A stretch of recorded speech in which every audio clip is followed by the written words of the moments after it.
What's up mga Ludi? Kumusta kayo?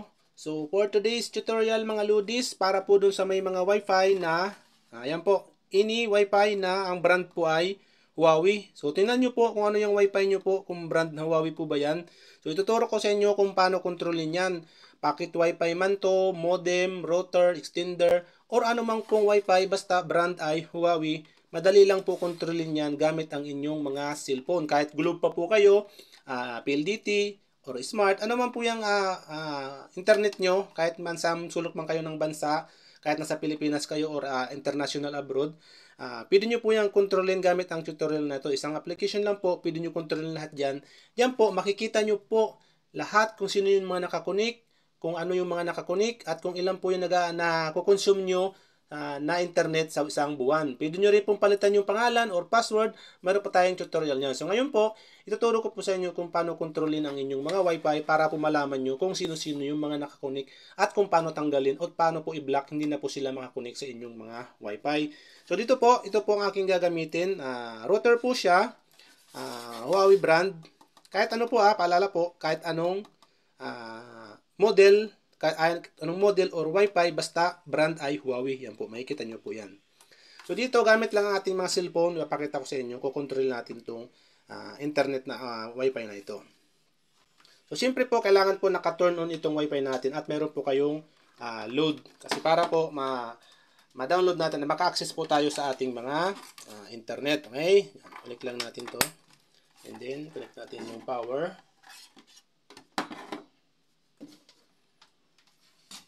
Kung packet wifi po ang gamit nyo, okay lang, walang problema yan. Yan.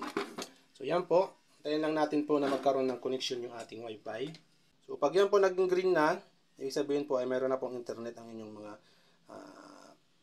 router. So yan po, connection siya. Nakakunya lang po ako, nakakonect lang po ako sa isa pang router. So ito po, green na siya. Ayan, green na po yung connection niya. Pag once po naka-green na yan, ibig sabihin po ay may internet na yan.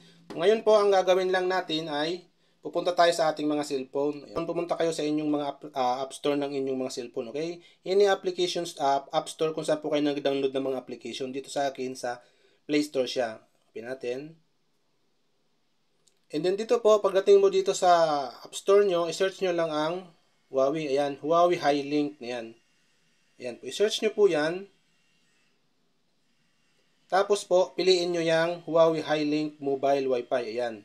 So dahil po ako nakapag-download na ng application na to, ito pong application na to, lahat po kinokontrol nito kahit ano man po ang model ng iyong Huawei Wi-Fi. Packet Wi-Fi man yan, modem, router, extender, ano man pong klase ng inyong Wi-Fi, basta Huawei, yan po ang application ng Huawei para po makontrol nyo yung mga internet nyo. So dito po, i-download nyo po ito or install nyo, tapos pag okay na po, i-open nyo po siya. So, ganito po ang lalabas niyan mga loads. Yan. I-next lang po natin yan. Next lang natin. Tapos, i-agree lang po natin. Yan. Agree natin siya. And then dito po, maganda po. Okay, okay nyo lang po yung location nyo para po makita kung saan po kayo mag-update.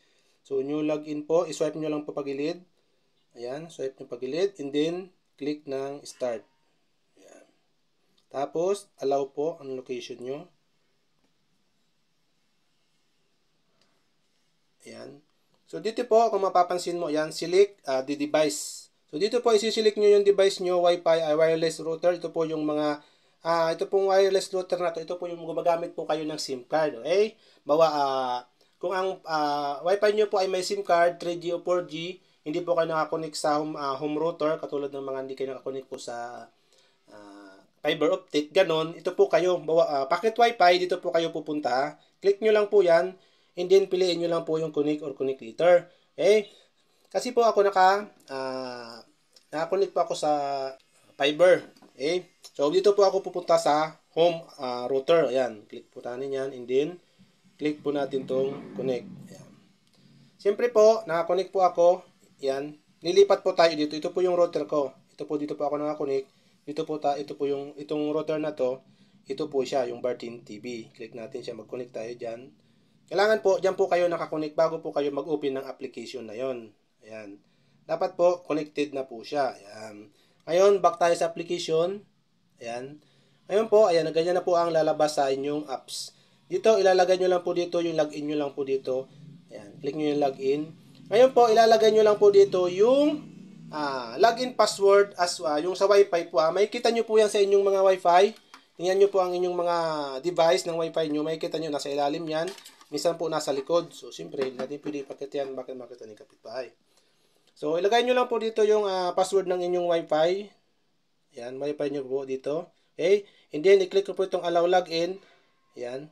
Katulad po dyan, din maglagay po kayo dyan ng okay nyo po yan. And then, maglagay po kayo dito ng ganyan po.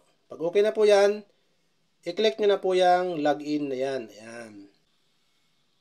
Tapos, dito po, lalabas na po ito, full upgrade. So, kung mayroon pong new update, pwede nyo pong itingnan to, check it out, pero mas gusto ko pong gamitin yung model ng version na to ng application na to. So, dito na po ako sa ignore. Ayan. So, ganito na po ang lalabas niya, Ludis. So, ito yung magiging yung model ng inyong router. So, lalabas niya kung ano po ang model ng inyong router. So, ngayon po, dito, kung siyempre, bago pa lang naman po kayo nakakonect, bagong open nyo lang ang application, makikita nyo po dito kung mag-set po kayo ng plan, i-click mo po yan. So, kung limited lang naman po ang inyong mga data, halimbawa 100 GB lang per month, kailangan nyo pong iset siya dito para malaman nyo po dito kung ilan na po yung nakukonsume nyo. Mag-click mo lang po yan, ayan, setting na yan. And then, set monthly plan. Ayan, tapos, monthly data plan po kayo, ayan, katulad po yan. I-click nyo yan. And then, mag-set po kayo kung ilang GB po ang gusto nyo gamitin monthly or ilang po ang kailangan nyo consume monthly. Pag nakasit na po yan, ganyan po lalabas yan, hindi pabawas na po yan ang pabawas, hindi kung ano magkano po yung naibawas nyo, ilan po yung naibawas nyo, yun po ang nagamit yung data. So dito po, makikita nyo dito, yung online device, yan po. Ibig sabihin po yan, kasalukuyang nakakunik. Ayan. Ibig sabihin, ako po yan kasi nakakunik po, wala pong ibang nakakunik. Kung may iba po nakakunik dyan, makikita mo lahat po dyan na device na nakakunik. Kung may nakakunik po sa inyo. Okay? So, dito naman po itong offline device. Ito po yung isa kong device na nakakunik. Kasi ngayon offline, hindi po siya nakakunik. Kaya po offline. So, kung may ibang device po dyan na hindi nyo kilala, ang gawin nyo po, pindutin nyo. Katulad yan. Halimbawa ito. Halimbawa na lang ito si, hindi nyo ito kilala ganyan. Bartin. And then tapos dito, mapapansin nyo dito, allow access to Wi-Fi. So, dito po, wag nyo lang pong i-remove this device. Okay? Hindi, wag nyo lang pong i-remove yan. Ang gagawin nyo po muna, i-click nyo po yan. Click nyo yan. Ngayon, click nyo po itong okay. Okay, so kasi po, pag na-remove mo lang siya, ang mangyayari lang, bali, matatanggal lang siya sa connection. Pero kung alam niya yung password at alam niya yung QR code ng inyong mga device, access pa rin yun sa inyong mga router. So, maganda po, i-block mo siya. So, makakakonek pa rin siya, kahit alam niya yung router, pero wala po siyang internet access. Okay? So, ganun po, Ludis, ang gawin nyo sa mga Wi-Fi nyo kung mayroon po nakakonect na hindi nyo po kilala. So, para po palitan naman ang inyong mga pangalan sa inyong mga Wi-Fi, meron pa akong tutorial nito. Punta lang po kayo dito sa setting. And then, punta kayo dito sa my Wi-Fi. Ayan, click nyo yan. And then dito po, pwede nyo, click mo lang po yan. Name na yan. Pwede nyo po palitan yan. And then, click mo din po yan. Pwede mo po yung mapalitan. Okay? So, dito po, pwede mo rin po itong i-reboot kung gusto mo. Ayan. Click mo lang po itong, ayan, device na yan. Ayan, device na yan. Pwede mo po siyang i-reboot nang hindi na po pinipindot ang device na router. So, dito po gamit ang cellphone nyo, pwede nyo po yung i-restart or reboot. Click mo po yan, ayan. And then dito, pwede mo po yung reboot. Okay? Maganda po, i-click mo itong auto-update kasi anytime po na mayroong update dito sa system nila, na-update po kasi kayo, na-update kayo, nakakatulong po yung pampabilis ng inyong mga device. Okay? So, i-back nyo na lang po.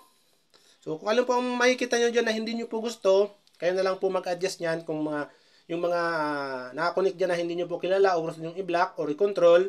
Ganun lang po ang gawin nyo. I-click nyo yung pangalan. Tapos, hindi wag nyo pong i-allow na yung maka-access sila sa internet. Okay, Lods? So, ganun lang po, Lods, pag-control ng ating mga Wi-Fi. So, sana po natulungan kayo. Kung may mga katanungan po kayo, Lods, i-comment po lang po sa comment section ng video na to. At sasagutin po natin yan sa abot ng ating makakaya. Hanggang sa muli, Lods. Much love. God bless.